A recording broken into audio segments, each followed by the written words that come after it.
ഓം ശരവണ ഭവ. എല്ലാവർക്കും കാർത്തികേയം യൂട്യൂബ് ചാനലിലേക്ക് സ്വാഗതം. ഇന്ന് നമ്മൾ നോക്കുന്നത് നാളത്തെ ദിവസം പ്രദോഷവും കാർത്തിക നക്ഷത്രവും സർവാർത്ഥ സിദ്ധിയോഗവും എല്ലാം കൂടിയിട്ട് ഒത്തു വന്നിട്ടുള്ള ഒരു അപൂർവ ദിവസമാണ്. ആക്ച്വലി കാർത്തിക നക്ഷത്രം ആരംഭിക്കുന്നത് ഇന്ന് വൈകിട്ട് 5:18 കൂടിയും അവസാനിക്കുന്നത് നാളെ വൈകിട്ട് 3:18 കൂടിയുമാണ്. എന്നാൽ തന്നെയും തമിഴ്നാട്ടിലൊക്കെ ഇന്നാണ് കാർത്തിക വ്രതം എടുത്ത് മുരുക ഭഗവാനെ പൂജിക്കുകയൊക്കെ ചെയ്യുന്നത്.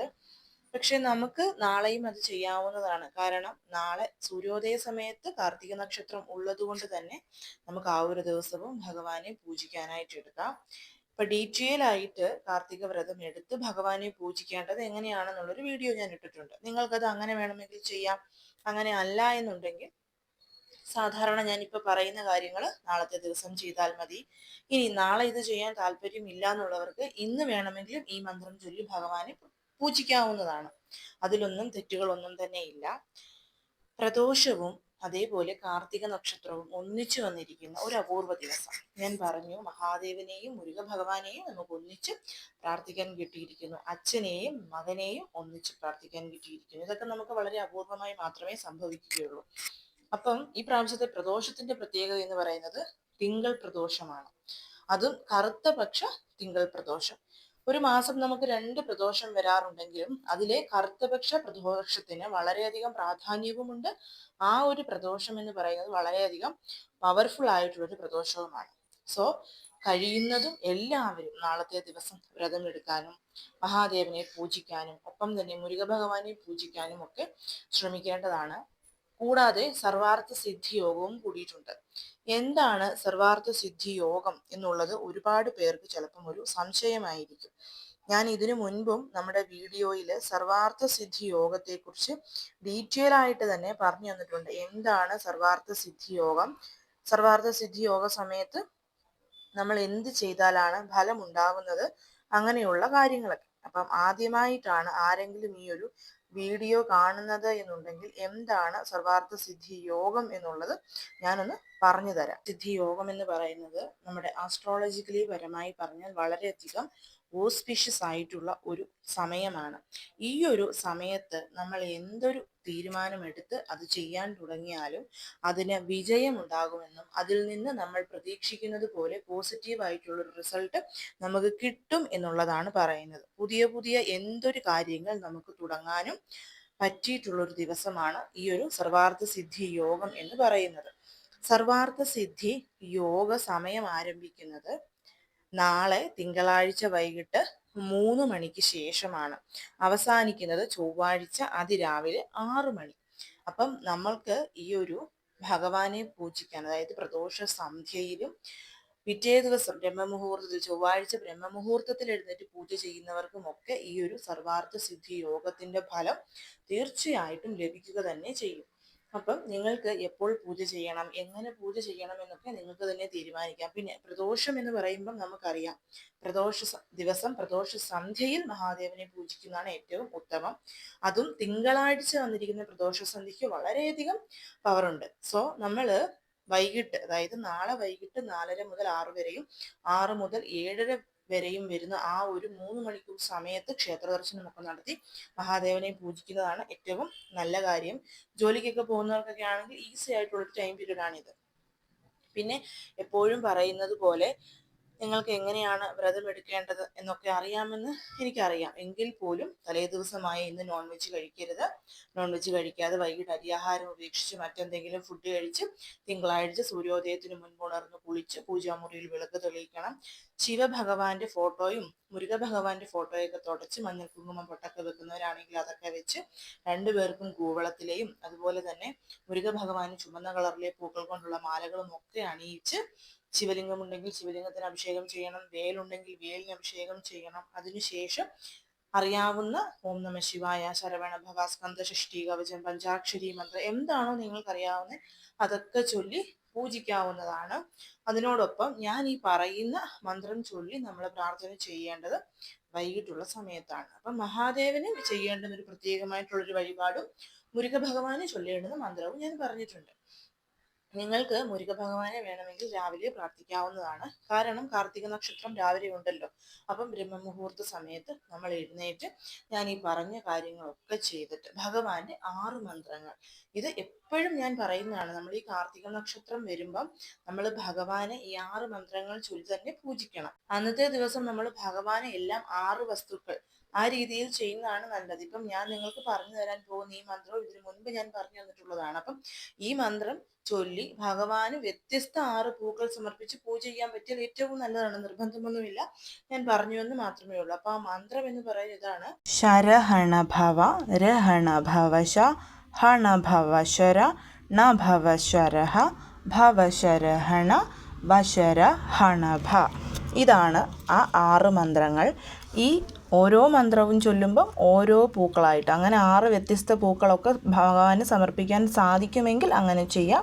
ഇല്ലെന്നുണ്ടെങ്കിൽ ഈ 6 മന്ത്രങ്ങൾ ഒന്നിച്ചു ചൊല്ലി ഏതെങ്കിലും ഒരു പൂ ഭഗവാന് സമർപ്പിച്ച് ഭഗവാനോട് പ്രാർത്ഥിച്ച് ധൂപദീപ ആരതിയൊക്കെ എടുത്ത് ഭഗവാൻ എന്തെങ്കിലും ഒരു നിവേദ്യം പഞ്ചാമൃതം സമർപ്പിക്കുന്നതാണ് ഏറ്റവും ഉത്തമമായിട്ടുള്ള കാര്യമെന്ന് പറയുന്നത്.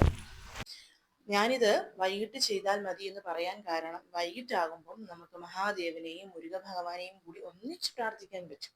മാത്രവുമല്ല, സർവാർത്ഥ സിദ്ധി യോഗം വൈകിട്ട് 3 മണിക്ക് ശേഷമാണ് തുടങ്ങുന്നത് എന്നതുകൊണ്ട് തന്നെ നമ്മൾ ആ സമയത്ത് പ്രാർത്ഥിക്കുമ്പോൾ വളരെയധികം നല്ല ഫലങ്ങൾ നമുക്ക് ലഭിക്കുകയും ചെയ്യും.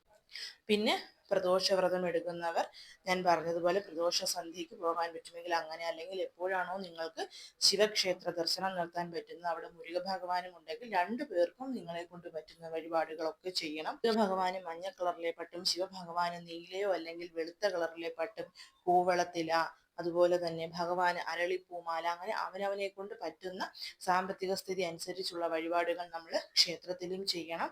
പിന്നെയുള്ളത് അന്നദാനം ചെയ്യുക എന്നുള്ളതാണ്. ആർക്കെങ്കിലും വിശന്നിരിക്കുന്ന ഒരു ജീവന്, അത് പക്ഷിമൃഗാദികളായാലും മനുഷ്യരായാലും ഒരു ജീവന് അന്നം കൊടുക്കുക എന്നുള്ളത് അത് ചെയ്യണം. അതേപോലെ പ്രദോഷ ദിവസമാണ്, നിങ്ങൾ മറക്കാതെ ശിവക്ഷേത്രത്തിൽ മുല്ലപ്പൂമാല സമർപ്പിക്കണം. ഇനി മുല്ലപ്പൂമാല കിട്ടാത്തവരാണെന്നുണ്ടെങ്കിൽ വെളുത്ത കളറിലെ എന്തെങ്കിലും പുഷ്പങ്ങൾ നാളെ മഹാദേവന് സമർപ്പിക്കാൻ ശ്രമിക്കണം. കാരണം നാളെ തിങ്കളാഴ്ചയാണ്. അതുമാത്രവുമല്ല, പച്ചരി പൊടി ഉറുമ്പുകൾക്ക് കൊടുക്കാനായിട്ടും ശ്രദ്ധിക്കണം. തിങ്കളാഴ്ച വരുന്ന പ്രദോഷമാണ്. പച്ചരി എന്ന് പറയുന്നത് തിങ്കളിന്റെ ഗ്രഹം എന്ന് പറയുന്നത് ചന്ദ്രഭഗവാനാണ്. ചന്ദ്രന്റെ ധാന്യം എന്ന് പറയുന്നത് പച്ചരിയാണ്. അപ്പൊ നമ്മൾ പച്ചരി അതുപോലെ തന്നെ പഞ്ചസാരയോട് മിക്സ് ചെയ്ത് ഉറുമ്പുകൾക്ക് കൊടുക്കുന്നത് വളരെ നല്ലതാണ്. ഈ വക കാര്യങ്ങളൊക്കെ നാളെ നിങ്ങൾ ചെയ്യാനായിട്ട് ശ്രമിക്കണം. ഇനിയിപ്പം നാളെ നമുക്ക് ആഗ്രഹ പൂർത്തീകരണത്തിന് വേണ്ടി ചെയ്യേണ്ടുന്ന ഒരു കുഞ്ഞു വഴിപാടിനെ കുറിച്ചാണ് ഞാൻ പറയുന്നത്. ഇത് അത്ര വലിയ ബുദ്ധിമുട്ടുള്ള കാര്യമൊന്നുമല്ല, ആർക്ക് വേണമെങ്കിലും ചെയ്യാവുന്നതാണ്. പക്ഷെ ചെയ്യേണ്ടവർ ശ്രദ്ധിക്കേണ്ടുന്ന ഒരു കാര്യം, എപ്പോഴും പറയുന്ന പോലെ പീരിയഡ്സ് പുലവാലായ്മ ഒന്നും ഉള്ളപ്പോൾ ഇത് ചെയ്യരുത്. നോൺ വെജ് കഴിച്ചിട്ട് ഇത് ചെയ്യരുത്. ഇടയ്ക്കൊക്കെ കുറേ പേര് ചോദിക്കും, നോൺ വെജ് കഴിച്ചിട്ട് കുളിച്ചിട്ട് ഞങ്ങളിത് ചെയ്തോട്ടെ. അങ്ങനെ ഒരിക്കലും ചെയ്യരുത്. അത് നമുക്കിത് ഫലം കിട്ടില്ല. ഇങ്ങനെയൊക്കെ ദൈവത്തിനെ പ്രാർത്ഥിക്കണമോ? നോൺ വെജ് കഴിച്ചിട്ട് കുളിച്ചിട്ട് ചെയ്യാമല്ലോ. ഇപ്പൊ സാധാരണ വീട്ടിൽ നിങ്ങൾ നാമമൊക്കെ ജപിക്കുന്നവരാണെന്നുണ്ടെങ്കിൽ, ഞാൻ പറഞ്ഞിട്ടുണ്ട്, നിങ്ങൾ ഉച്ചയ്ക്ക് നോൺ വെജ് കഴിച്ചിട്ടുണ്ടെങ്കിൽ നിങ്ങൾക്ക് കുളിക്കാം, കുളിച്ചിട്ട് വൈകിട്ട് വിളക്ക് കൊളുത്തി പ്രാർത്ഥിക്കാം. പക്ഷെ നമ്മൾ പൂജകളായിട്ട് ചെയ്യുമ്പോൾ അതൊരു സമർപ്പണമാണ്. ആ ഒരു സമർപ്പണം നമ്മൾ ഭഗവാന് കൊടുക്കുമ്പോൾ നമ്മൾ ആന്തരികമായിട്ടും അതുപോലെ തന്നെ അകത്തും പുറത്തും നമുക്ക് ഒരുപോലെ ശുദ്ധി ഉണ്ടായിരിക്കണം. അങ്ങനെ അല്ലാത്ത പക്ഷം നമ്മളൊരു പൂജ ചെയ്തിട്ട് ഞാൻ ഈ പറയുന്ന പൂജകളൊക്കെ ചെയ്യുന്നുണ്ട്, എനിക്ക് ഫലം കിട്ടുന്നില്ല എന്ന് നമ്മൾ പരാതി പറഞ്ഞിട്ട് കാര്യമില്ലല്ലോ. അപ്പൊ ഞാൻ വെറുതെ ഇതൊന്നും പറഞ്ഞ് വീഡിയോയുടെ ലെങ്ത് കൂട്ടുന്നില്ല. അപ്പൊ നമ്മൾ ചെയ്യേണ്ടുന്ന കാര്യം, നിങ്ങൾക്ക് കിട്ടുന്ന എന്തൊരിലയും തുളസിയില ഒഴിച്ച് നിങ്ങളുടെ വീട്ടുമുറ്റത്തെ ചെടിയിൽ നിന്നും നിങ്ങൾക്ക് കിട്ടുന്ന ഏതൊരിലയും ഇതിനു വേണ്ടി എടുക്കാം. കൂവളത്തില എടുക്കരുത്, കാരണം കൂവളത്തിലേക്ക് 3 ഇതളുകളുണ്ട്. 3 ഇതളുകളോടുകൂടി അല്ലാതെ ഒരിക്കലും നമ്മൾ കൂവളത്തില മഹാദേവന് സമർപ്പിക്കാനും പാടില്ല. അതുകൊണ്ട് കൂവളത്തിന്റെ ഇല ഒഴിച്ചുള്ള ഏതൊരിലയും നിങ്ങൾക്ക് എടുക്കാം. വാടിയതാകരുത്, ഫ്രഷ് ഇല എടുക്കണം. ഫ്രഷ് ഇല എടുത്ത് നന്നായിട്ട് കഴുകി അത് തുടച്ചതിന് ശേഷം നിങ്ങൾ കുങ്കുമം കൊണ്ട് ആ ഇലയിൽ നിങ്ങളുടെ ആഗ്രഹം എഴുതണം.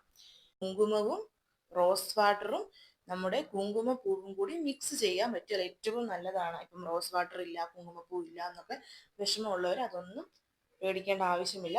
നിങ്ങൾ നോർമൽ വെള്ളത്തിൽ കുങ്കുമം ചാലിച്ചാൽ മതിയാകും. ചാലിച്ചിട്ട് നിങ്ങളുടെ വിരലുകൾ കൊണ്ടോ അല്ലെങ്കിൽ തുളസി ഇലയുടെ തണ്ട് കൊണ്ടോ നിങ്ങൾക്ക് നിങ്ങളുടെ ആഗ്രഹം എഴുതാവുന്നതാണ്. എന്താഗ്രഹം? ഇലയുടെ വലിപ്പത്തിനനുസരിച്ച് നമ്മുടെ സെന്റൻസ് നമ്മൾ ചുരുക്കണം. ഇപ്പൊ വലിയ ഇലയൊക്കെ ആണെന്നുണ്ടെങ്കിൽ ഒരു 2 3 വാക്യമായിട്ടൊക്കെ നമുക്ക് എഴുതാം. എന്ന് പറഞ്ഞ എസ്സേ രീതിയിലൊന്നും എഴുതരുത്.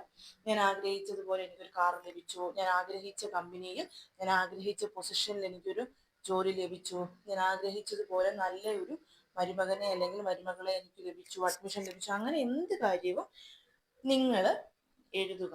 എഴുതിയതിന് ശേഷം ഇത് ഏറ്റവും നല്ലത് അർപ്പിക്കാൻ ശിവലിംഗമാണ് സമർപ്പിക്കാൻ. ഇപ്പൊ എല്ലാവരുടെ വീട്ടിലും ശിവലിംഗം ഒന്നും കാണില്ല. അങ്ങനെയുള്ളവർ ശിവഭഗവാന്റെ ഫോട്ടോയ്ക്ക് മുൻപിലായിട്ട് ഈ ഒരു ആഗ്രഹം എഴുതി സമർപ്പിക്കാവുന്നതാണ്. അങ്ങനെ സമർപ്പിക്കുമ്പം ചെയ്യേണ്ടുന്ന കാര്യമെന്ന് പറയുന്നത്, ഞാൻ ഈ കാണിച്ചിരിക്കുന്ന ഈ മുദ്രയുണ്ടല്ലോ, എഴുതി നമ്മൾ സമർപ്പിച്ചതിന് ശേഷം ഈ ഒരു മുദ്ര ഇങ്ങനെ തന്നെ നമ്മൾ കയ്യിൽ പിടിച്ചുകൊണ്ട് ഓം നമ ശിവായ എന്നുള്ള മന്ത്രം 21 തവണ ചൊല്ലണം.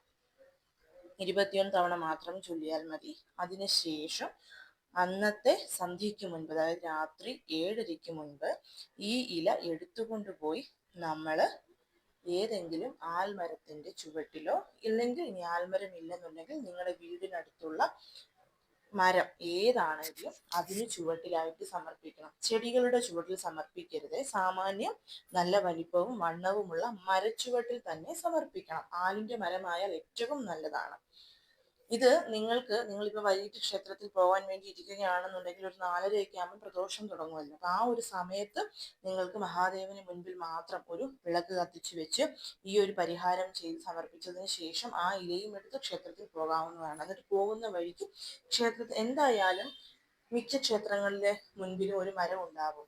ആൽമരവോ അങ്ങനെയുള്ള എന്തെങ്കിലും ഒരു മരം. ആ മരത്തിന്റെ ചുവട്ടിൽ നിങ്ങൾക്കിത് സമർപ്പിക്കാവുന്നതാണ്.